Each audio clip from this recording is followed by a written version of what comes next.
Pelajar matematik UKM pernah ditanya satu soalan ringkas yang buat mereka semua garung kepala. Soalannya berbunyi macam ni. Bayangkan anda berada dalam satu rancangan reality TV. Di depan anda ada 3 buah pintu tertutup. Satu daripada pintu tersebut menyembunyikan hadiah sebuah kereta mewah. Manakala di belakang 2 lagi menyembunyikan kambing. Misi anda adalah untuk memilih pintu yang mengandungi kereta supaya anda boleh bawa balik sebagai hadiah. Dan anda tak naklah buka lagi 2 pintu yang mengandungi kambing sebab mana ada orang yang nak kambing? Mana ada orang yang nak kambing?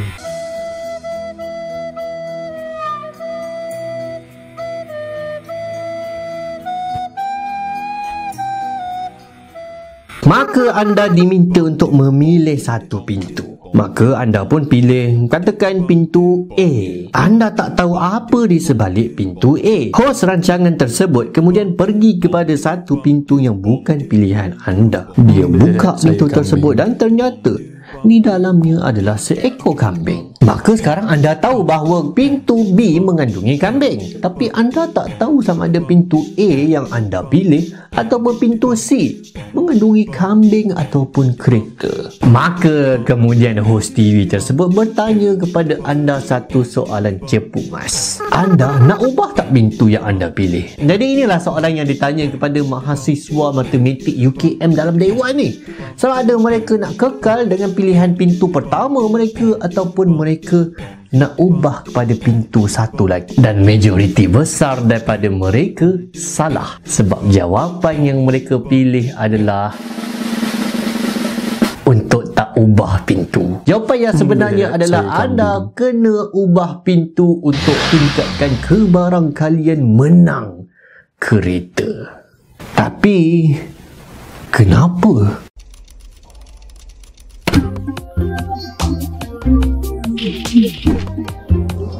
Jom buka minda Ajar. Assalamualaikum, selamat datang ke saluran Ajar Pendidikan di luar buku teks. Soalan teka-teki tersebut sebenarnya merupakan satu soalan yang sangat-sangat popular yang bernama masalah Monty Hall yang diasaskan ataupun diinspirasikan daripada satu rancangan TV yang dihoskan oleh Monty Hall. Jadi dunia akademik dulu pernah kecoh besar apabila mereka bergaduh pasal jawapan yang sebenar kepada masalah teka-teki ni.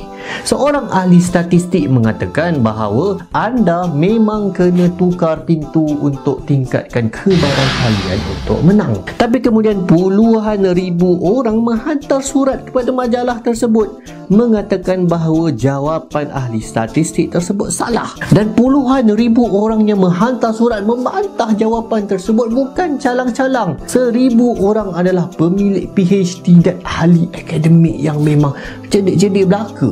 Sampailah dibuktikan bahawa sebenarnya dari segi matematik, jawapan yang betul adalah menukar pintu. Dan masalah Monty Hall ini menjadi satu teka-teki yang paling banyak berjaya menipu golongan yang paling bijak dalam dunia. Dan menariknya, bila kita dah faham kenapa kena tukar pintu, kita jadi tak faham kenapa dulu kita tak faham. Dan kita tak faham kenapa korang gaduh-gaduh ni. Memang kena tukar pintu lah. Memang logik sangat-sangat untuk kita tukar pintu. Tapi kenapa? Kenapa kita kena tukar pintu? Sebab kalau kita menukar pintu, kebarangkalian untuk kita dapat kereta adalah 67%, iaitu 2/3. Sedangkan kalau kita pilih untuk kekal, kebarangkalian untuk menang jumalah 33%, 1/3.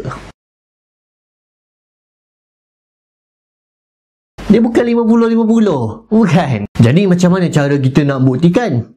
Cara paling senang adalah dengan kita buat simulasi sendirilah. Jadi ini adalah antara contoh simulasi Monty Hall. Kita pilih satu pintu, kemudian satu pintu yang mengandungi kambing akan terbuka. Kita kemudian ada pilihan untuk menukar pintu ataupun kekal. Kalau kita dapat kereta, kita menang. Dan kalau kita dapat kambing, kita kalah. Dan kita sama ada boleh mengulang permainan tersebut berkali-kali atau kita boleh mainkan simulasi tersebut secara automatik matematik sebanyak ratusan kali. Dan keputusannya memang betul. Kalau kita menukar pintu, kita akan menang dalam 65% ke 75% berbanding dengan kalau kita kekal, kita cubalah boleh menang dalam 30 ke 40% saja. Tapi kenapa?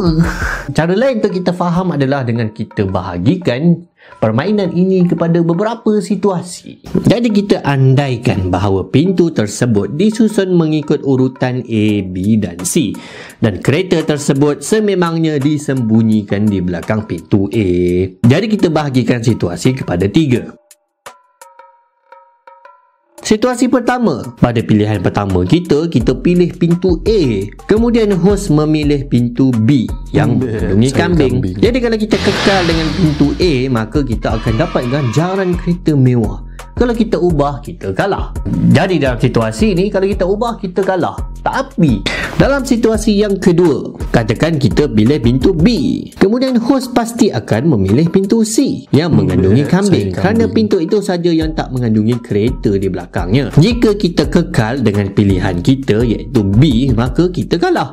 Tapi kalau kita ubah pilihan kepada A, maka kita akan menang. Dan dalam situasi yang ketiga, kita pilih pintu C, kemudian host pasti akan memilih pintu B yang mengandungi kambing, kerana pintu itu sahaja yang tak memiliki kereta di belakangnya. Maka kalau kita kekal dengan pilihan awal kita, maka kita kalah. Tapi kalau kita menukar kepada pintu A, kita akan menang dan mendapat kereta untuk dibawa balik. Jadi daripada 3 situasi ini, 2 situasi kita akan menang kalau kita ubah pintu, dan hanya 1 situasi yang kita akan menang kalau kita kekal. Jadi kena ubah. Memang kena ubah. Masih tak yakin? Tak apa, kita ubah situasi dia. Bayangkan sekarang ni ada 100 buah pintu, hanya satu daripadanya yang tersembunyi sebuah kereta mewah di sebaliknya. Kebarangkalian kita untuk memilih pintu yang mengandungi kereta adalah 1 daripada 100. Kecil tu. Kemudian kita pilih satu pintu, mana-mana je pintu. Dan bila kita dah pilih, host kemudian membuka 98 pintu-pintu lain yang mengandungi kambing di belakang. Maka kita ditinggalkan dengan 2. Satu, pintu awal yang kita pilih, dan yang kedua, pintu yang ditinggalkan oleh host. Jadi, adakah kita nak memilih untuk kekal dengan pintu pertama yang kita pilih secara rawak dengan kebarangkalian 1/100 saja untuk menang, ataupun kita nak ubah kepada pintu terakhir yang ditinggalkan oleh host setelah ditapis daripada 98 pintu yang lain? Jadi memang ubahlah. Jadi situasinya sama dengan teka-teki yang awal tadi, tapi kali ini lebih ekstrim dan lebih jelas kenapa kita kena ubah pintu dan tak kekal dengan pintu yang kita pilih. Jadi itulah dia jawapan kepada soalan teka-teki matematik yang paling popular yang telah berjaya menipu doktor-doktor PhD dan profesor-profesor. Jawapannya menyalahi intuisi kita. Jadi itulah sebab dia dianggap sebagai paradoks. Dan bila kita sebut tentang paradoks macam biasa, jangan biarkan hidup anda diselubungi oleh paradoks. Jadi terima kasih kerana menonton saluran Ajar. Jangan lupa untuk like, share dan subscribe. Kita jumpa lagi dalam video yang akan datang. Assalamualaikum.